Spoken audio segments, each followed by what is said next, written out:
Oke, yang kedua adalah sifatnya energi ionisasi. Ya. Seberapa mudah sebuah atom ini menjadi kation, kehilangan elektron, ya, melepaskan elektron. Oke. Satu elektron dari kulit terluar pada fase gas. Ya.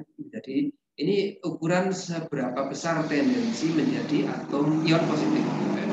Tendensi menjadi ion positif atau kation. Oke, energi ionisasi mengukur seberapa kuat elektron pada kulit terluar diikat oleh sebuah atom. Ya, kalau ikatannya kuat berarti untuk melepas elektron itu perlu energi yang besar. Ya, kalau ikatannya lemah untuk melepasnya perlu energi yang kecil saja sudah cukup. Ya. Semakin tinggi nilai EI, semakin sulit sebuah atom melepaskan elektron. Ya.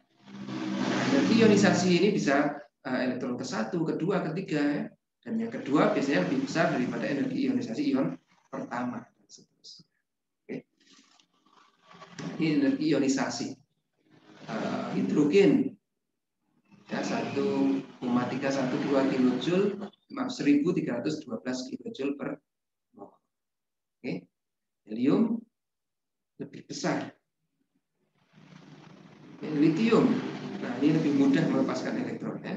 Nah, nanti kita lihat akan berulang litium, kemudian natrium, ya. Ini kita lihat semakin besar, semakin besar, semakin besar, kemudian drop lagi, ya. Semakin besar, semakin besar, semakin besar, kemudian drop lagi, ya. Ini ada beberapa ion yang mudah melepaskan elektron. Ya. Nah, ini ionisasi, energi ionisasi pertama.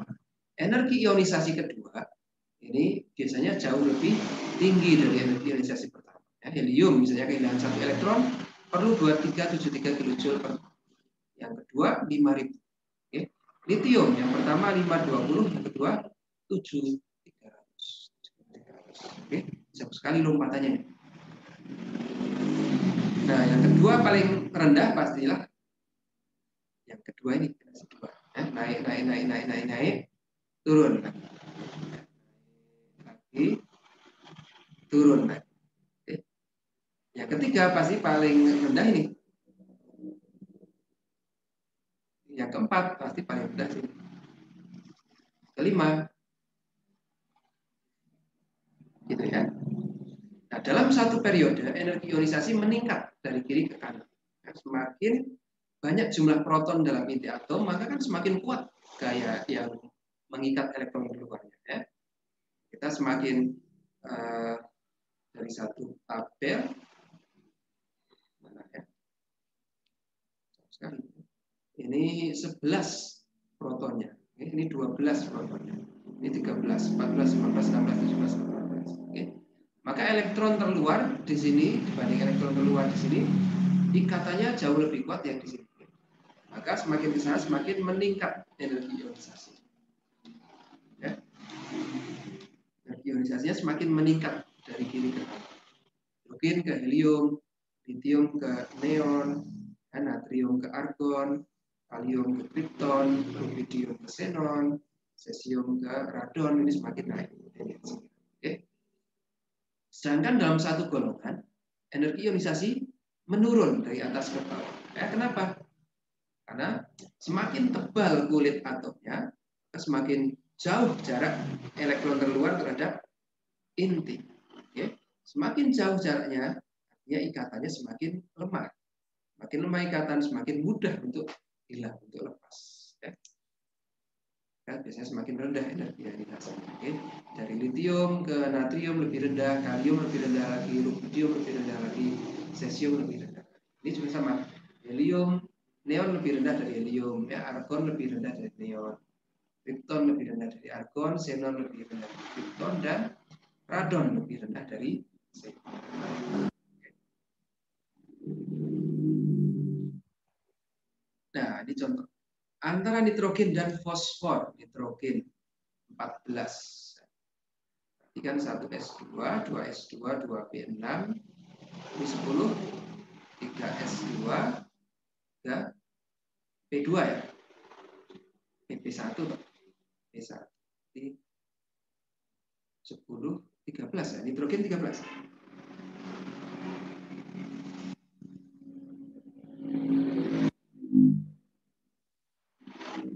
Karbon, ya nitrogen 13 ya. 14 itu oksigen. Nah, kita lihat berapa nitrogen. Nitrogen 14 ya. Oh 7, maaf. 7. Berarti dia hanya kulit kedua. Ya, hanya sampai kulit kedua. 3P 3. 3P 3. Terus nomor artinya 7. 2, 2, 4. Ini ya. Dan fosfor 14. Tadi yang saya lupa juga. 1 S2, 2 S2, 2 P6, 3 S2, 3 P3. 10, 15. Oke, fosfor 15 ya. Nitrogen dan fosfor memiliki pada golongan yang sama. Oke, golongan 3. Mana yang memiliki nilai energi ionisasi pertama lebih besar? Yang lebih besar mana?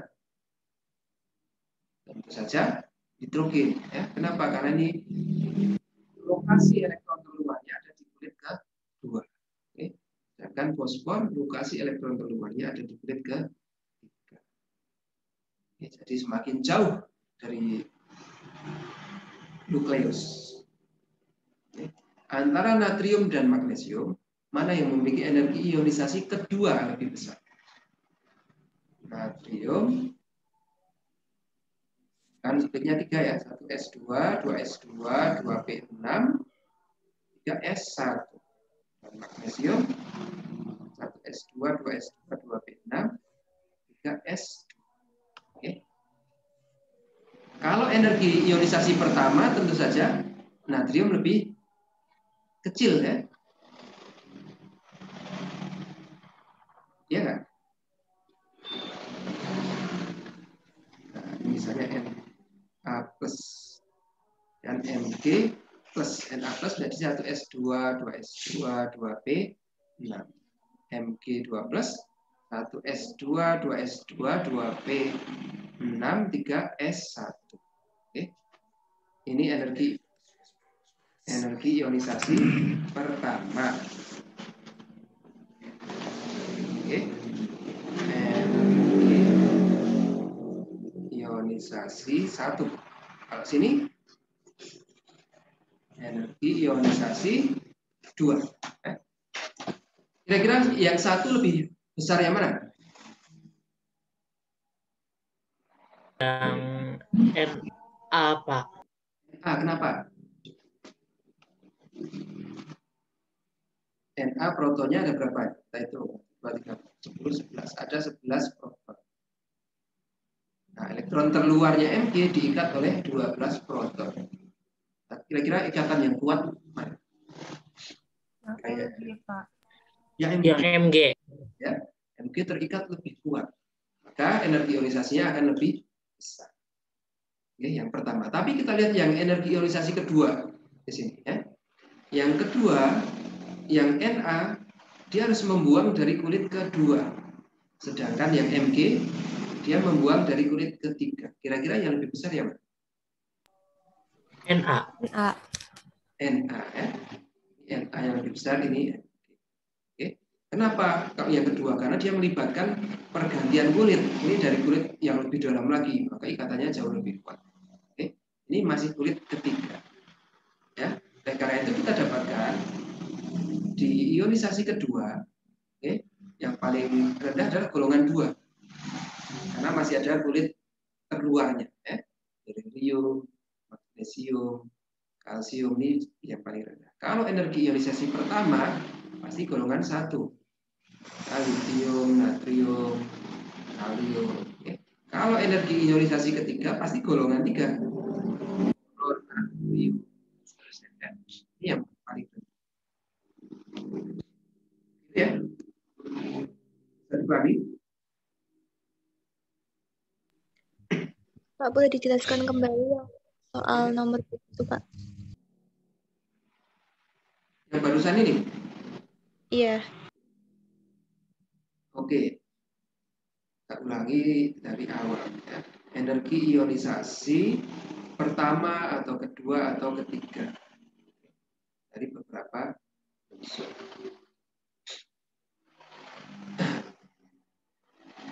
Energi ionisasi itu kan menentukan mengindikasikan ya seberapa kuat elektron di kulit terluar terikat terhadap sebuah atom. Oke. Maka kalau kita punya natrium 11Na dan 12Mg, kan kita bisa lihat konfigurasi elektronnya seperti ini ya, 1s2, 2s2, 2p6, 3s1. Kulit pertamanya full, kulit keduanya full, kulit ketiganya ada 1 elektron. Oke. Magnesium kulit pertamanya full, kulit kedua full, kulit ketiga ada 2 elektron. Oke.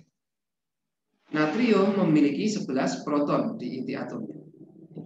Maka kita tulis 11Na. Oke. Magnesium memiliki 12 proton di inti. Maka kita tulis 12Mg. Oke. Nah, kira-kira energi ikatan atau gaya ikat antar elektron dan nukleusnya bagaimana? Proton bagi elektron bagi elektron. Oke. Tentu saja yang semakin besar protonnya, UP-nya lebih besar akan menghasilkan gaya ikat yang lebih besar. Ya. Maka di sini magnesium ini akan mengikat elektron terluarnya lebih kuat dibanding natrium. Oke, karena 12 ya, dari gaya elektrostatis 12. Maka energi ionisasi pertama untuk Mg pasti lebih besar daripada N. Oke. Tapi yang menjadi pertanyaan di sini adalah energi ionisasi kedua. Kalau energi ionisasi kedua, natrium sekarang konfigurasi elektronnya menjadi 1s, 2s, 2. Ya, full. Magnesium menjadi 1s2, 2s2, 2p6 full plus 3s1. Ada sisa 1 elektron di kulit ketiga. Ya. Nah, untuk yang kedua, kalau natrium mau melepas 1 elektron lagi, artinya dia harus melepas dari kulit kedua, ya, kulit 2p6 ini. 2p6 menjadi p5. Ya. Sedangkan magnesium dia masih bisa melepas dari kulit ketiga. Oke. Di mana tentu saja kulit ketiga ini posisinya lebih jauh daripada kulit kedua. Ya. Artinya ikatan inti atom terhadap elektron di kulit ketiga jauh lebih kecil dibanding ikatan inti atom terhadap elektron di kulit kedua. Ya. Oleh karena itu yang di energi ionisasi kedua, yang Na pasti lebih besar daripada N. Itu ya. Ini kita bisa konfirmasi dengan melihat tabel. Ya. Energi ionisasi kedua untuk Na.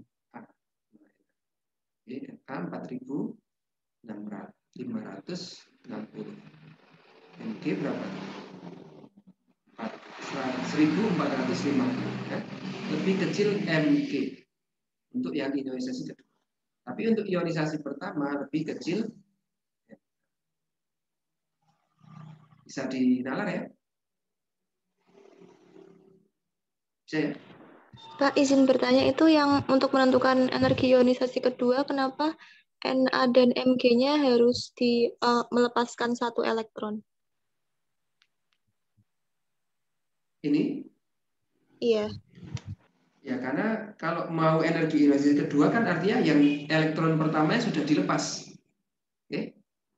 Kalau elektron pertamanya belum dilepas ya namanya energi ionisasi yang pertama. Ya.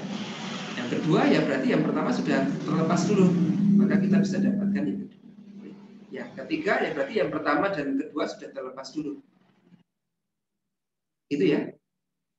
Maaf Pak, berarti energi ionisasi itu melepaskan elektron ya Pak? Iya, energi yang diperlukan untuk melepas elektron. Baik Pak, terima kasih. Oke, kita lanjut ya. Terima kasih, Pak. Ya. Nah, yang ketiga lawan dari energi ionisasi, namanya adalah afinitas elektron. Kalau ini mengukur seberapa berapa sih energi yang perubahan energi ketika sebuah atom menerima elektron, ya. Atau dia mengukur tendensi sebuah atom untuk menjadi ion negatif. Afinitas elektron diukur dari negatif dari besarnya energi yang diperlukan untuk mengambil sebuah elektron dari ion negatif. Oke. Bingung tidak? Karena susah mengukur ya, misalnya ada Cl, dia berubah menjadi Cl minus. Energinya berapa? Ini susah untuk diukur. Ya. Yang bisa diukur adalah ketika Cl minus kita panaskan menjadi Cl plus elektron. Ya. Kita ukur ionisasi energi dari Cl minus. Oke. Ini kita sebut sebagai afinitas elektron. Oke. Makanya negatif dari misalnya energi yang diperlukan untuk mengambil sebuah elektron dari ion negatif. Semakin tinggi nilai afinitas elektron, maka semakin besar tendensinya menjadi atau ion negatif. Oke. Nah, ini definisinya. Ketika sebuah atom mendapat elektron, menghasilkan anion. Ya. Nah, delta E-nya adalah delta H dari minus delta H dari ini. Ya. Tapi susah nih untuk menghitungnya adalah dari F minus kita beri energi. Nah, energinya ini berapa yang perlu kita beri supaya dia terlepas menjadi F plus elektron. Ya. Ini kita sebut sebagai afinitas elektron, kebalikan dari energi ionisasi. Oke. Ini dari beberapa unsur. Nah, umumnya ion-ion non-logam ini memiliki nilai afinitas yang tinggi. Oke. Dia cenderung untuk membentuk ion negatif. Ya. Dibanding logam, misalnya dibanding litium. Nah, ini lebih cenderung untuk membentuk ion positif. Afinitas elektron dibanyakan sih. Oke. Nilai AE untuk beberapa unsur ini tidak ada, tidak diketahui karena kenapa? Karena tidak ada anion AE minus, ya. Na minus ini susah untuk dibuat atau bahkan belum bisa. Oke. Karena ini kan gas mulia, tidak mau elektron dan tidak mau melepas elektron, tidak mau mengambil elektron. Ya. Makanya jujur. Oke, jadi ya susah, tidak bisa kan dari definisinya harusnya AE minus ditambah energi afinitas elektron. Nah, jadi ini ya. Nah, ini karena tidak ada AE minus tidak bisa diukur, susah. Kita tidak memiliki nilai untuk gas mulia dan beberapa logam. Tidak membentuk ion negatif.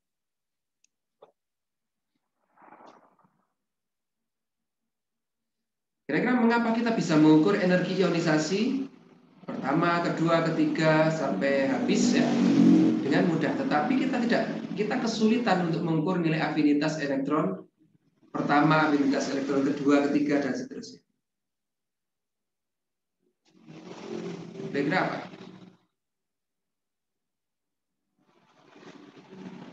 Kalau energi ionisasi ya tinggal dipanaskan saja ya. Jadi Na misalnya 1S2, 2S2, 2P6, 3S1. Oke. Nah, ini saya tinggal panaskan saja, berikan energi, elektron ininya hilang. Tambahkan energinya, elektron keduanya hilang.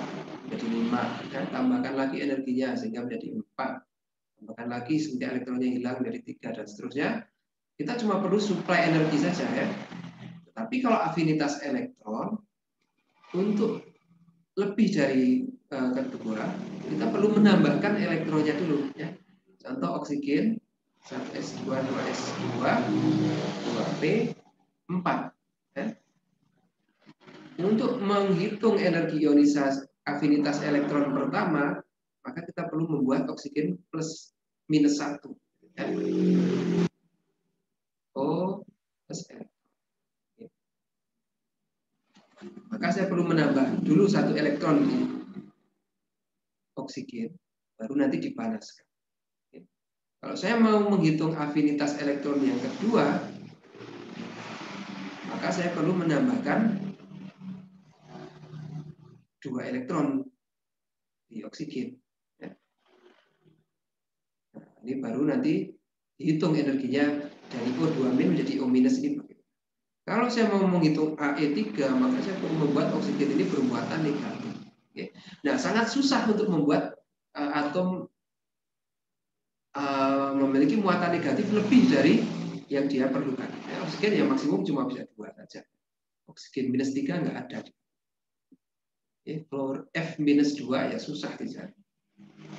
Mereka susah untuk diukur.